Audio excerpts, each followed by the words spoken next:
Ülkemizde sünnet uygulamalarıyla ilgili 2015 yılından itibaren Sağlık Bakanlığı'nın çıkardığı bir genelge var ve sünnetlerin sadece hekimler tarafından yapılacağı yönünde. Hala biz ülkemizde görüyoruz sağlık kabinleri veya işte çantacılar gibi evde sünnet yapmaya çalışan kişiler var.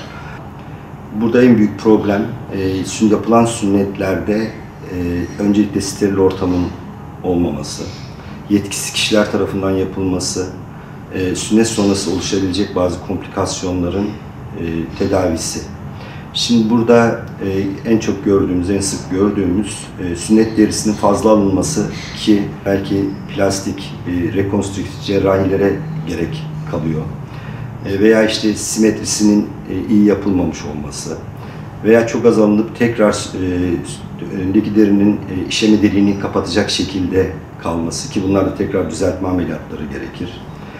Sünnet sonrasında herhangi bir kanama durumunda tekrar hekime ulaşabilmeli aileler. Sünnet sonrasında iyi takip edip herhangi bir enfeksiyon gelişmemesi açısından önlem almak gerekir. O yüzden lütfen aileleri ben buradan tekrar uyarayım. Çocuklarınızı hekimlere emanet edin. Sünnetlerini onlara yaptırın. Artık ülkemizde sünnetle uğraşan özel klinikler var, özel hastaneler var. Olmadı ücretsiz olarak yaptırabileceğiniz devlet hastanesinde hekimler var. O yüzden lütfen daha güvenli ortamlarda çocuklarınızı sünnet ettirin.